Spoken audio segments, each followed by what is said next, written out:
Peter's a fun guy to be around. I mean, after the shows, like in the late 70s, when we were reaching, our pinnacle of success, me and Peter became closer. And after the show, Peter would go into this monologue, and he'd imitate, different characters. And one of my favorite characters that he used to imitate was this guy, Dr. Rosenblum. Okay. And he dressed up like this crazy doctor, this deranged doctor, and he'd just go off on a tangent, and he'd have me and the bodyguards in stitches, within 10 minutes. It was just a lot of fun. That first wave of force coming from people screaming and lights coming on is very powerful. Having multitudes of people focused on you and sending you energy creates an undeniable wave of force. That might sound like some sort of new age concept, but the feeling is staggering. The entire show carried incredible emotional weight, but by the second song, I was home. I knew my parents were in the audience and I couldn't help chuckling about it. Yep, that's my boy, the one in 8-inch heels and lipstick jerking off a guitar on stage. But I was proving something to them. They were wrong. This could be done, and I had done it. You see, I am special. And then a bottle came sailing out of the darkness and hit me in the head. I saw it at the last second and flinched just enough so it smacked into my head next to my eye instead of in my eye. The glass cut me. I bled for the rest of the show. In some ways, it was cool. Yeah. Fans wanted to touch you in any way they could, and here was someone touching me with a bottle. Our road crew, as devoted as they were, found the guy and beat the crap out of him. I remember getting hit in the face with an egg, actually. An egg came flying from nowhere and got me in the eye, and I had to stop for a while. It was a good shot. My eye was black for months. One evening, I drove my burgundy Mercedes down to a hip restaurant and bar, one of those places that was known as a hangout. I pulled up to the curb near the entrance on 5th Avenue and 11th Street and then sat in my car. I wanted to go in, maybe talk to some people, hang out, but I froze. You can't go in there on your own. I didn't know anyone. I couldn't risk being in a situation like that. I couldn't make friends. I couldn't hang out. The Star Child? Yes, of course he could. And hid my real self, the one-eared kid from Queens who still didn't believe anyone could really like him and wouldn't know what to do if someone did. Who am I? Where do I belong? I was supposed to be a big rock star, and there I was paralyzed in my car outside a restaurant, afraid to go inside. The contrast between how I was perceived and the reality of my situation could not have been more stark. Who would believe this? I wanted the crowd to love me because I still hadn't learned to love myself enough to get over the most basic social phobias I harbored off stage. KISS had conquered America. We had conquered Europe, and then in early '77, we went to Japan to play a series of sold-out shows at Budokan in Tokyo. By March, we found ourselves touching down in Japan in a Pan Am 747 amidst a Beatles-like furor over the band. I really like Japan. I think they really appreciate us, and they've showed me that so many ways. They still do. They're really honorable people in a lot of honorable ways, and there's not many honorable people around anymore, especially in my business. We learned later that we had broken the Beatles record there. We didn't know anything about Japan. We had arranged to pass through customs and immigration in full makeup and gear. We had it all with us on the plane and got ready when we were within a few hours of landing. When we landed there, we did the same thing that we did in England, which was to walk off the plane in full makeup and outfits in case there were any reporters. Well, that was a great plan, except that the Japanese customs officials didn't let us into the country. No. Because they didn't believe that we were the same people as those pictured on our passports. Yeah. But we arrived late, and the official who was supposed to be there to smooth everything along had already left. Without him, we had to remove our makeup before they'd let us in the country. So we had to take the makeup off, pass through, and then put it back on before we went outside. After they verified we were the people in our passport photos, we did the quickest makeup job we had ever done and then walked out to find thousands of fans waiting outside. It was pandemonium. Once we got into our cars, people swarmed over them like locusts. I got nervous and claustrophobic. "Smile," Gene said calmly through clenched teeth. When we finally emerged from the airport, There were about 5,000 Japanese fans outside.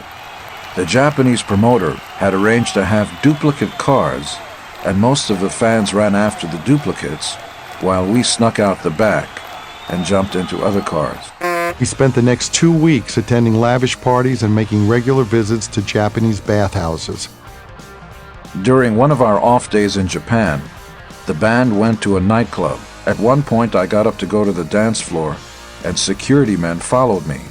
Most of the Japanese are smaller than Americans. A Japanese girl might be 5'2". One of the girls, a beauty about 5'8", made eye contact with me. I immediately went over and took her hand. I told her I wanted to go back to the hotel, but the music was too loud. All she did was keep smiling. We got inside the hotel, and I tried conversation, and then it dawned on me that she couldn't speak a word of English.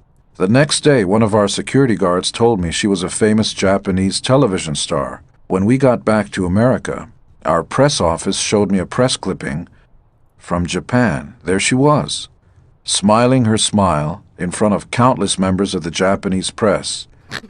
The translator explained that the title of the article was My Night of Passion with Gene Simmons. I didn't mind. I mean, I remember once we were on tour, and I woke up in Canada.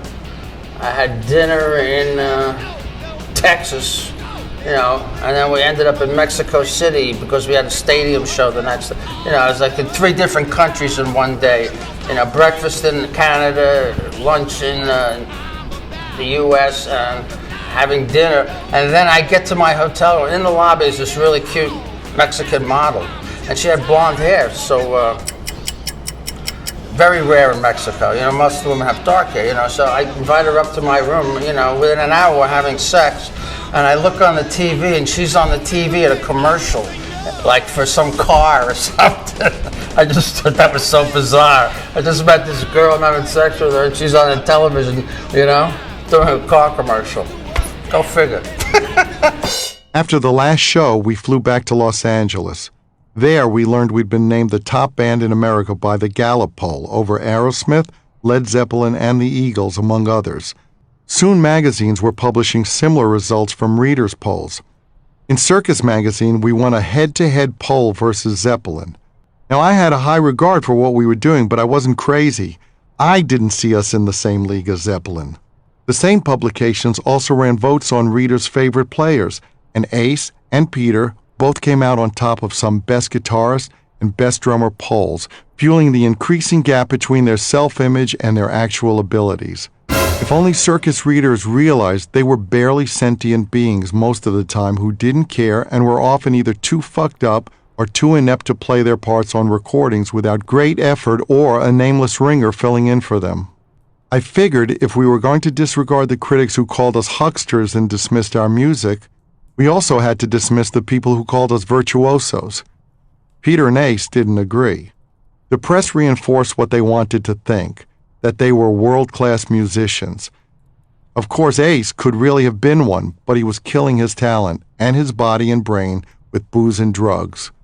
And Peter, from Destroyer on, what the band wanted to do, push the limits of his abilities or simply outstrip them.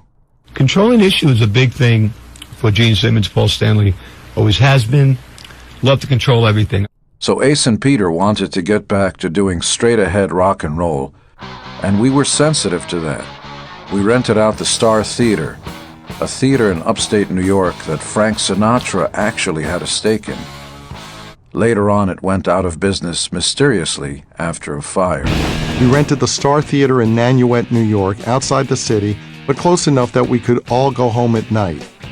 There was a center stage and seats all around it. We brought in Eddie Kramer and started work on the next album, Rock and Roll Over. Eddie came on board, and we retreated to familiar territory as fast as we could.